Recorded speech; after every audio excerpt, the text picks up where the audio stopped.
ABD ve Fransa savunma alanında yeni bir anlaşmaya imza attı. İki ülkenin savunma bakanları Pentagon'da bir araya geldi. ABD, Fransa özel harekat alanında işbirliğini arttırma yol haritasını imzaladı.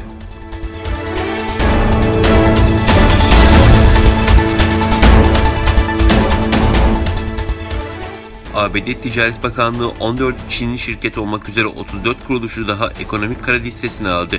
ABD Ticaret Bakanlığı'nın yaptığı açıklamada Çin'in Uygur bölgesindeki Uygurlara, Kazaklara ve diğer Müslüman azınlık gruplarına uyguladığı toplu tutuklama faaliyetlerinin tatbik edilmesi sonucu insan hakları ihlalleri ve istismarına karışmış şirketler yaptırıma dahil edilmiştir ifadeleri kullanıldı.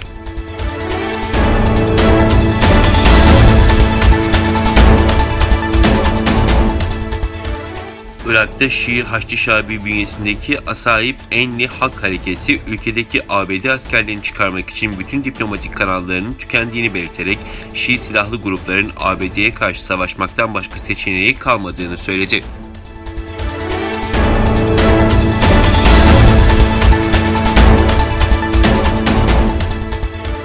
Avrupa Parlamentosu, Çin'deki insan hakları ihlalleri yüzünden Avrupa Birliği üyesi ülkelerin hükümet temsilcilerinin ve diplomatlarının Şubat ayında başlayacak 2022 Pekin Kış Olimpiyatlarını boykot etmesini istedi.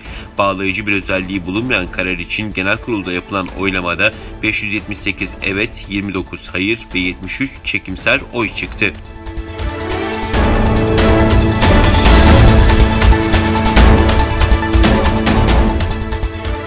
Suudi Arabistan makamları Kurban Bayramı'nın ilk gününün 20 Temmuz Salı günü idrak edileceğini açıkladı.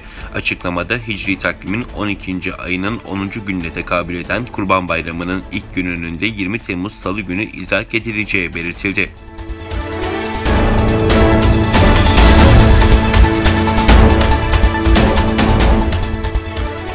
İtalya'nın güneyindeki aktif yanardağlardan Etna bir kez daha lav ve kül püskürttü. Güneydoğu kraterinden püsküren lavların 1000 metreye kadar ulaştığı bildirildi. Püsküren küller rüzgarla güneye taşındı ve sağanak yağışlar Catania şehrinin üstüne yağdı.